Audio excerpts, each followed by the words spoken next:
42 migrants who were on the terror watch list have been caught attempting to enter the U.S. illegally since President Biden took office in January of last year. That's not counting the gotaways who got past overwhelmed border agents. Joining me now is New York Congressman Andrew Garbarino. He's a member of the House Homeland Security and Small Business Committees. Congressman Garbarino, our border is wide open, and with Title 42 being rescinded shortly, it will only get worse. Absolutely. I've been down to the border twice, down in Del Rio and El Paso. I've seen firsthand how open the border is. My last visit, I actually watched a family walk up to Border Patrol agents and surrender themselves. But those aren't the people I'm worried about as much as like you said, the 42 members of the terrorist watch list who've already been captured. 62,000 gotaways in March alone at the southern border. And these are not people that are just coming from Central and South America. When we spoke to Border Patrol, they have apprehended people from over 100 different countries, including countries from the Middle East, Southeast Asia. They've captured 42 people on the terrorist watch list. How many have gotten through? How many people from MS-13? How many people from drug cartels have gotten through? The Border Patrol agents are doing everything they can. They don't have enough help. We need to do more, and the last thing we need to do is get rid of Title 42. Joe Concha, jump in. Congressman, we saw something like 2.1 million illegal migrants come into this country in President Biden's first year. We're looking at more this year, perhaps 2.5 million, even if Title 42 is kept. So when you do those numbers, you're basically looking at 7 times the population of Denver, Colorado, or Boston, Massachusetts. Meanwhile, you have an administration in Biden and Harris who are polling in the low 20s in terms of their handling of the border. Why are they allowing this, just from a political perspective, this to continue to happen in a year where the midterms are coming up in a couple months? They don't seem to want to do anything about this. Why is that?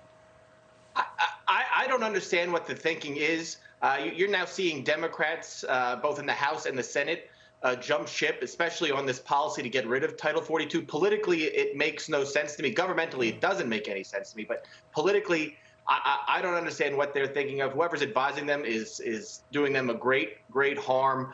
This border situation, the last 14 months, 15 months I've served on Homeland Security, it has just gotten worse and worse. It looking like it's going to just keep getting worse and worse.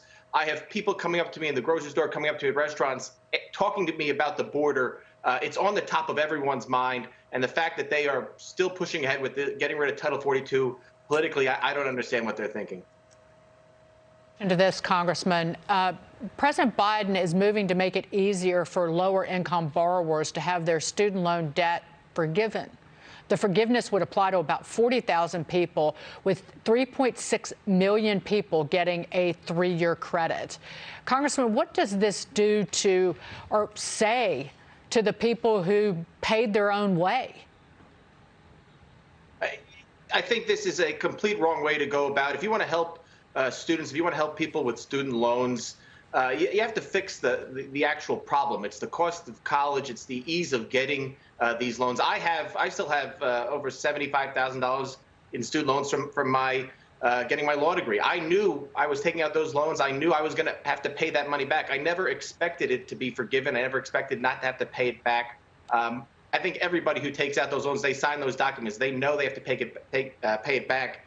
But to allow forgiveness, whether it's 3-year credit or full forgiveness, it's a bad message to send. People have already paid it. 10 years from now, are we going to forgive it again for people who've taken them out over the next 10 years? It doesn't go to the root of the problem, which is the cost of college. It's the ease of getting these loans. I think it's a bad precedent to send.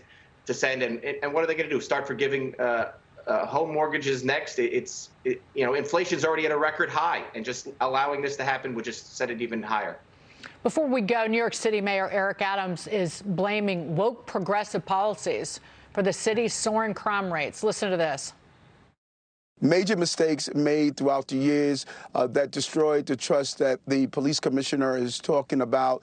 We have to rebuild that trust, but we can't rebuild that trust by allowing those who are dangerous and that have a repeated history of violence to continue to be on our streets.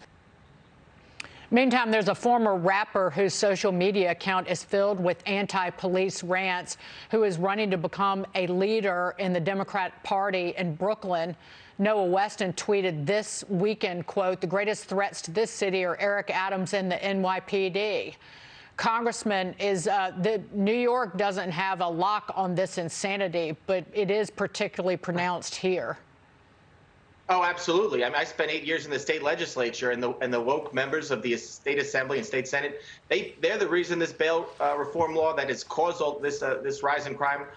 They're the reason that exists. You know, and any little change that they tried to make, you had members going on hunger strikes. It's ridiculous. The pro-criminal, anti-police bills that are coming out of Albany and even the city council now, they still blow my mind.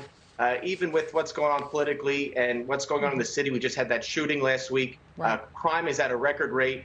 Yeah, hopefully they wake up soon. Hopefully the woke people wake up soon enough and realize what they're doing is causing this rise in crime. And by the way, the mayor is keeping in place the mask mandate on public transit, on the subways. If you let people take the mask off, then the criminals won't be able to hide behind them, which has been a huge problem. Thank you, Congressman Andrew Garbarino. We'll see you again very soon. We'll be right back.